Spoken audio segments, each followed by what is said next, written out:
दोस्तों WWE में gent superstar का एक अलग ही रुतबा होता है। पहले के टाइम में WWE के पास जेंट सुपरस्टारों की कमी नहीं थी। पहले के टाइम में WWE के पास काफी तगड़े तगड़े जेंट सुपरस्टार होते थे। उदाहरण के तौर पर डेडमैन, अंडरटेकर, द ग्रेट खली, कैन, बिग शो जैसे और भी कई रेसलर थे। लेकिन दोस्तों आज से कुछ साल पहले 2018 से 2019 के टाइम में WWE के पास जेंट सुपरस्टारों की कमी थी। बिग शो और कैन बूढ़े हो चुके थे। जहाँ पर बात आती है ब्राउन स्ट्रोमैन और बैरन कॉर्बिन की, तो सही मायनों में देखा जाए तो इनको हम जेंट सुपरस्टार नहीं कह सकते, क्योंकि जेंट सुपरस्टार वो होते हैं जो 7 फुट के ऊपर हो या 7 फुट के आसपास हो। लेकिन दोस्तों 2020-2021 में हमें कई न्यू जेंट सुपरस्टार देखने को मिले। उनमें से एक ओमोस भी है। दोस्तों उनकी हाइट पहले के टाइम के जेंट सुपरस्टार द ग्रेट खली से मिलती जुलती है। यही नहीं दोस्तों, आपने देखा होगा रेसलमेनिया 37 में ओमोस ने अपने द ग्रेट खली के स्टाइल में डबल हैंडेड चोक स्लैम लगा दिया था और उन्होंने एक पैर से पिन करके मैच को जीत लिया था। जैसे कि पहले के टाइम के द ग्रेट खली अपने अपोनेंट को एक पैर से पिन करके हराते थे। तो इन दोनों जेंट सुपरस्टार का कंपैरिजन वीडियो तो बनता है। तो दोस्तों आज की वीडियो वाकई में काफी तंगड़ी होने वाली है, क्योंकि आज की वीडियो में हम बात करेंगे द ग्रेट खली वर्सेस ओमोस। इन दोनों में से ज्यादा तंगड़ा कौन है। दोस्तों आज की वीडियो वाकई में काफी तंगड़ी होने वाली है, तो प्लीज दोस्तों वीडियो को एंड तक जरूर देखना। दोस्तों सबसे पहले बात करेंगे हाइट और वेट के बारे में। WWE में प्राइम टाइम में द ग्रेट खली की हाइट बताई जाती थी 7 फुट 3 इंच और वेट 418 पाउंड। लेकिन जहां बात आती है ओमोस की, तो WWE में आज के टाइम में ओमोस की हाइट 7 फुट 3 इंच बताई जाती है और वेट 405 पाउंड। दोस्तों हाइट और वेट में ये दोनों सुपरस्टार एक दूसरे को बराबर की टक्कर देते हैं। लेकिन जहां बात आती है बॉडी की मस्कुलरिटी की, यह बात हम सब जानते हैं द ग्रेट खली की बॉडी अपने प्राइम टाइम में ओमोस के मुकाबले काफी ज्यादा मस्कुलर थी। जी हाँ दोस्तों, अपने प्राइम टाइम में द ग्रेट खली की बॉडी बिल्कुल एक मजबूत पहाड़ जैसी थी। तंगड़े से तंगड़ा सुपरस्टार भी द ग्रेट खली के सामने काफी हल्के नजर आते थे।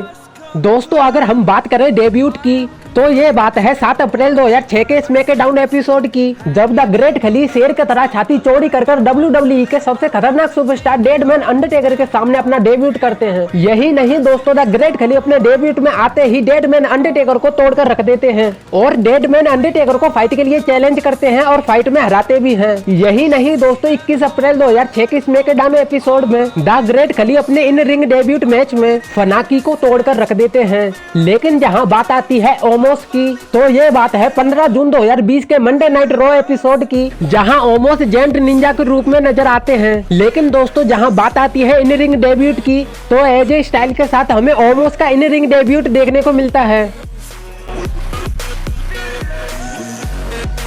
दोस्तों अगर हम बात करें चैंपियनशिप की, तो द ग्रेट खली 1 time WWE world heavyweight champion और 2 टाइम CWE हैवीवेट चैंपियन भी रह चुके हैं। इसके अलावा दोस्तों द ग्रेट खली 2007 के 20 मैन बैटल रॉयल विनर भी रह चुके हैं। दोस्तों अगर हम बात करें ओमोस की, तो Omos 1 time WWE raw tag team champion भी रह चुके हैं।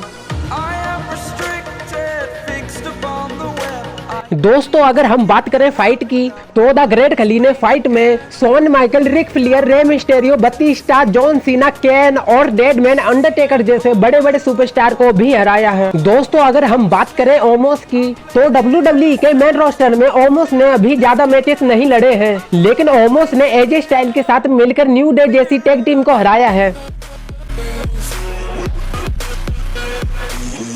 दोस्तों अगर हम बात करें फाइनल डिसीजन की, द ग्रेट खली वर्सेस ओमोस में से रियल में कौन ज्यादा तंगड़ा है, तो दोस्तों सबसे पहले मैं आपको बता देता हूं कि आज के समय WWE के पास कई जेंट सुपरस्टार हैं, लेकिन मैंने ओमोस का कंपैरिजन द ग्रेट खली के साथ इसलिए किया है क्योंकि ओमोस के हाइट और वेट द ग्रेट खली से काफी मिलती जुलती है। यही नहीं दोस्तों, आपने देखा होगा रेसलमेनिया 37 में ओमोस ने द ग्रेट खली की स्टाइल में डबल हैंडेड चोक स्लैम लगाया था और अपने एक पैर से पिन करके उस मैच को जीत लिया था। जैसे कि पहले के टाइम में द ग्रेट खली अपने अपोनेंट को एक पैर से पिन कर हराते थे। लेकिन फर्क सिर्फ इतना ही है कि द ग्रेट खली के टाइम पर तगड़े सुपरस्टारों की कमी नहीं थी, फिर भी उन्होंने शेर की तरह छाती चौड़ी करके WWE के सबसे खतरनाक सुपरस्टार डेड मैन अंडरटेकर के सामने अपना डेब्यूट किया था और डेड मैन अंडरटेकर को फाइट के लिए चैलेंज भी किया था।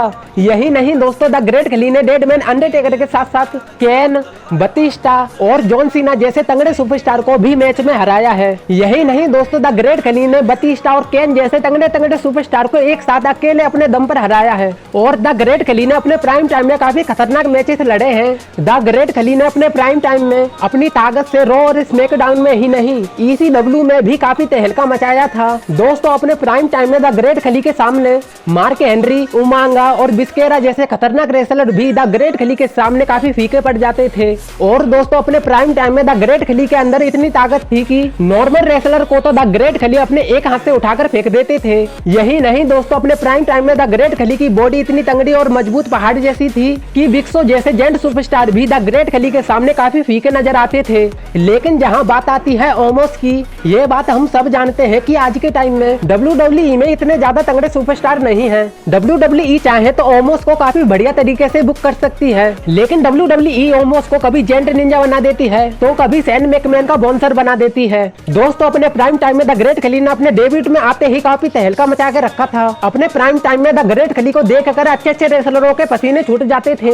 लेकिन दोस्तों जहां बात आती है द ग्रेट खली वर्सेस ओमोस में से रियल में कौन तंगड़ा है, तो मेरे हिसाब से द ग्रेट खली ओमोस के मुकाबले काफी तंगड़े हैं। फिर भी दोस्तों आप हमें कमेंट के थ्रू बता सकते हैं कि द ग्रेट खली वर्सेस ओमोस में से रियल में कौन तंगड़ा है। तो दोस्तों आपको वीडियो अच्छी लगती है तो प्लीज एक लाइक कर देना और चैनल पे नए हो तो सब्सक्राइब भी कर देना। मिलते हैं अगली वीडियो में, जब तक के लिए जय हिंद भाइयों।